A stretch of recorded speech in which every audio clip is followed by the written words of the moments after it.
Hello? You are a very noisy cat. It's not a cat video though. Alright, so here's my template for my roof hatch. This was stuck up here on the ceiling. I drilled 2 holes. Oh my god, you're so cute.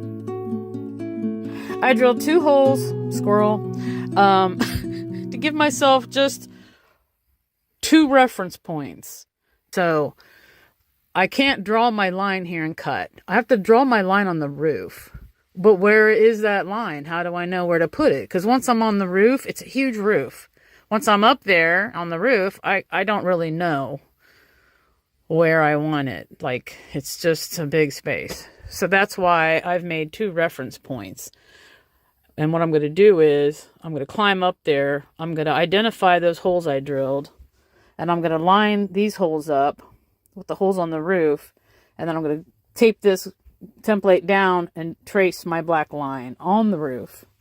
And let me just quit talking about it and show you guys. He really is really cute. And he blends in with the blanket. It's like he's, what do you call it? Camouflage. You're a camouflage cat. Alright, let me grab this. Get up here. This will be clear as mud as soon as I get up here and show you guys. I hope this is helpful. I know it's installing your own windows seems like a really daunting task. Like I had mentioned in past videos, I've done it several times now, and the first time I did it, I made some mistakes. I just watched a bunch of YouTube videos and studied them. Give it a try. It didn't come out right the first time. The second time it turned out great. And then all the windows I've installed since then have been pretty successful.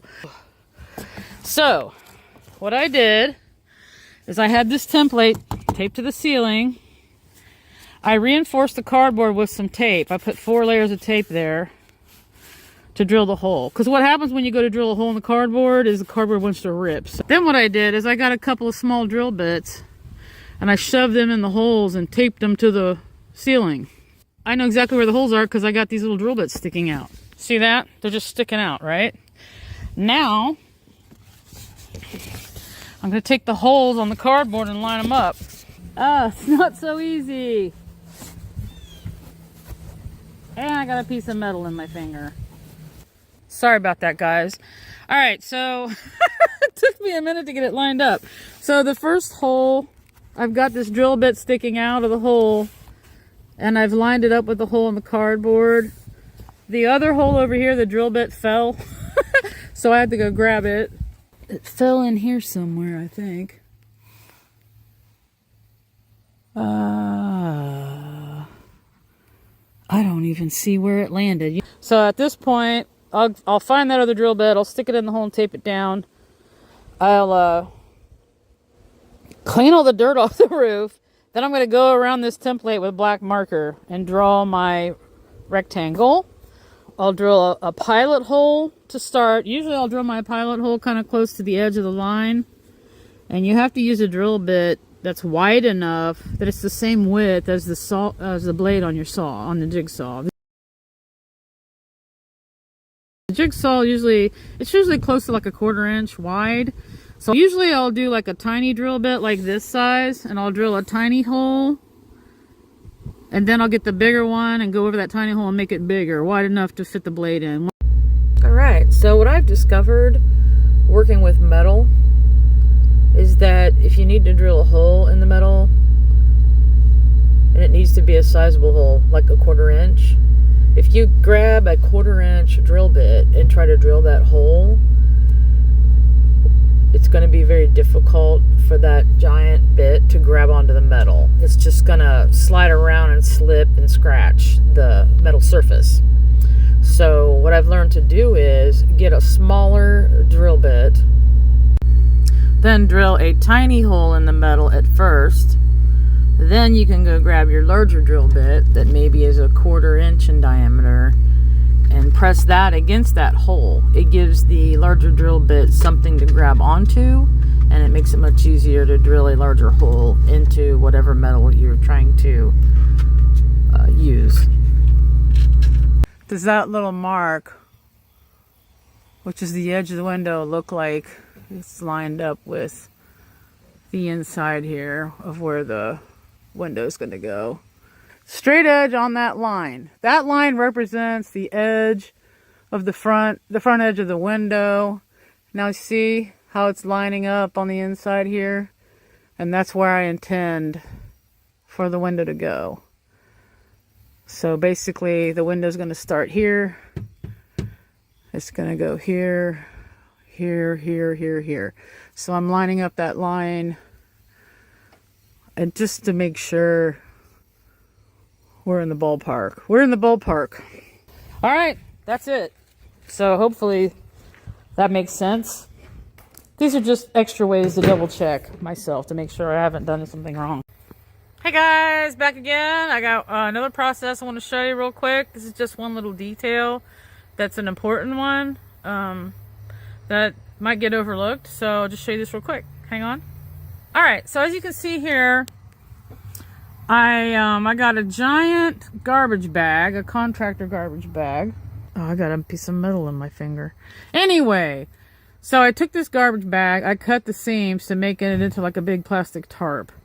And then what I've done is I took my cardboard template for my roof hatch and I taped it to the plastic, you can see on the inside here, to kind of give this some shape so that it's just not like flopping around in here. I wanted to make it into almost like a bowl, because that's going to catch all the metal shavings from the jigsaw when I start cutting that hole. You would be surprised when you start cutting into the metal, you're going to have so much metal shavings. It's just going to be an incredible amount. You don't want that inside your, obviously. Yeah, those things, they're really small shards of metal. They get into your fingers, they get into your feet, they get into the animal's feet. So you don't want any of that falling down inside the vehicle.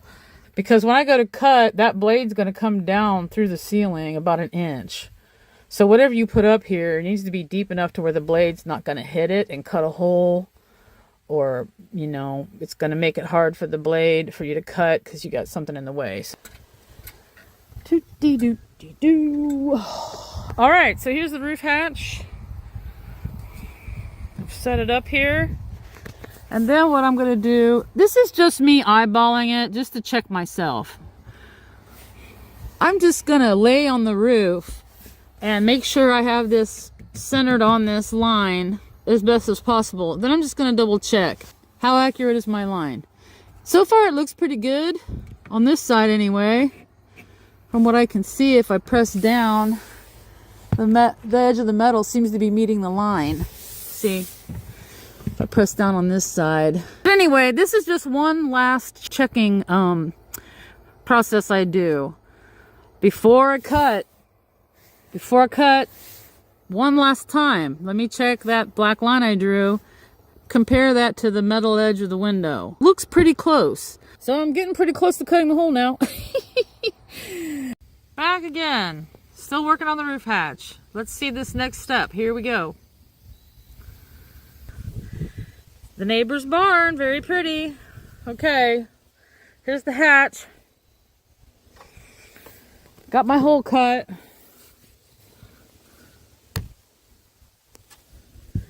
So I cut it out. I went very slowly. You can see it's flush with the metal on the roof. Looks good. Obviously, they put these ridges on the roofs of vehicles because it makes the metal stronger. Over here, they've made this nice little rectangle. If a person wanted to cut this out to put a window, it's all nice and even, see? I didn't use it. So because I didn't use it, now I'm going to be dealing with these dips. My window is flush here, but where these dips are, I got a gap. I'm going to have all these little gaps on this side and on that side down there. I'm going to have gaps that need to be filled in.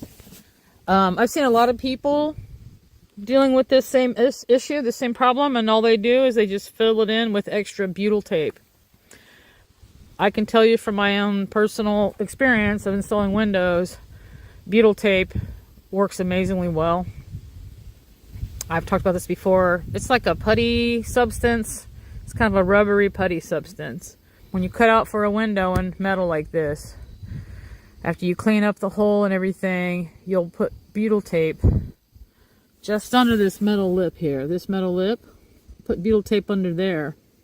And what that does is, then when you put the window down, you're going to have a nice rubbery putty substance between your metal window and your metal roof. It's a sealant. It provides a barrier so that no water is going to get on the roof and then run in between the roof and the frame of the window and get inside. It works extremely well. I love it. Here's an example of applying butyl tape to a window installation. This is an awning window that I installed above the bed in my van. Now, some people will tell you if you've got weather stripping, you don't need butyl tape. I just like to add it because it's an extra layer of protection to keep water from getting in. It kind of reminds me of taffy. It has the same like stickiness and pliability as like taffy candy that you would eat. And so when you go to work with it, it can stretch and move, and you just decide the width that you need and cut it to size if need be, and then you just gently press it around the metal edge of the inside of a window. Then when you go to install the window on the side of your vehicle and you push it in and screw it together against the metal surface of the vehicle, it'll squish that butyl tape and some of it will squeeze out. Now you can see here when you watch this clip I put that you can kind of see the blobbiness of that butyl tape kind of sticking out from the side. Some people like to trim that off, and they recommend you use a plastic knife to trim it off so you don't scratch your paint. I just left mine all blobby because actually when you stand back from the van a couple feet, you can't even see it. So I just left it as is. When I did this last window, I took that narrow strip of butyl tape and I put it along the window here so that when I put the window in, the butyl tape got squished against the metal. That just gives it an extra layer of protection from leaks, water leaking, water getting in. See here? Yeah, you can kind of see it over here. If you look closely, you can see this uneven blobbiness. That's the butyl tape. So I use butyl tape on all my windows that I put in. Another thing that I'll do once I have all this installed, right now I just shoved it in the hole. I'm not done yet, obviously. I'm still working on it. But yeah, I'll get the butyl tape in there. I'll get this hole nice cleaned up. I'll paint the metal edge that I cut to seal it so it doesn't rust. Once that's done, I'll get the butyl tape. I'll stick this back in. And then I'm going to put some lap sealant. It's this white rubbery substance that's meant specifically for RV camper roofs. The Dicor lap sealant. And people usually put it on generously. So I'll go around this seam where my window's meeting the roof with that white stuff, and I'll put a big rubbery blob of it up here, and that is going to hold up to the sun and the water for a very long time. From time to time you'll have to go and check it, you know, once in a while it'll start to crack or peel. Then you're going to want to scrape it off and put a fresh coat on. But that stuff works extremely well for long periods of time, I have found. Really lasts. So let's go inside and look, how did this turn out? Accurate. I'll tell you, I was very accurate. I really surprised myself. I seem like I'm getting better at this every time. I was so accurate that I made it a little too tight. I mean, it's super snug. I was kind of having a hard time getting it in the hole.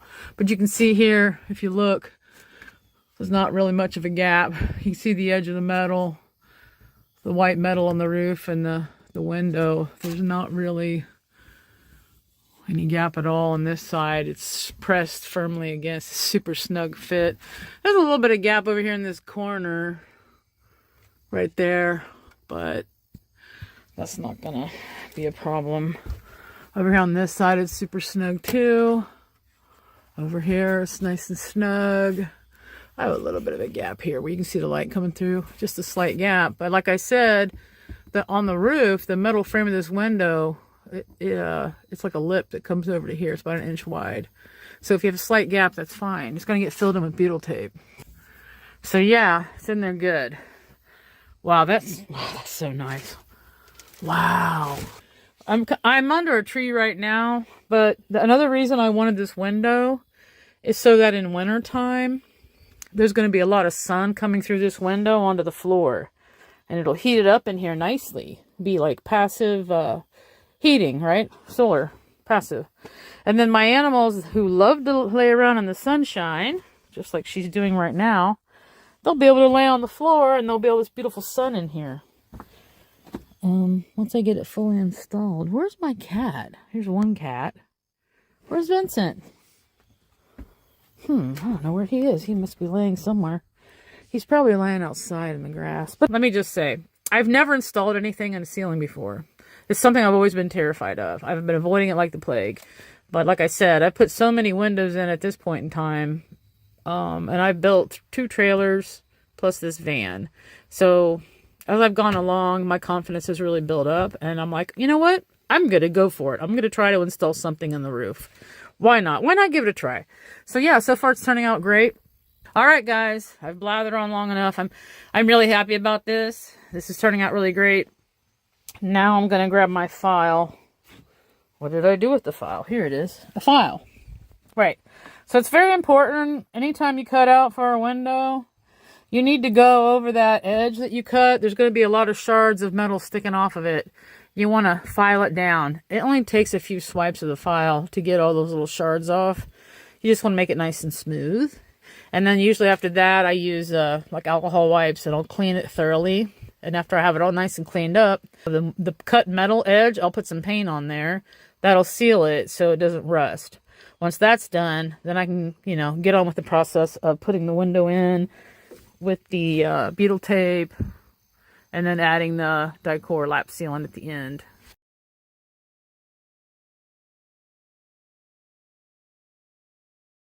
Oh, I love this. I love this so much. Isn't that nice?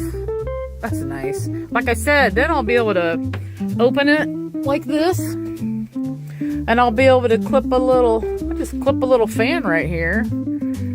Just one of those little rechargeable fans. And that'll exhaust for the kitchen. I feel like I gotta talk to you later. Bye.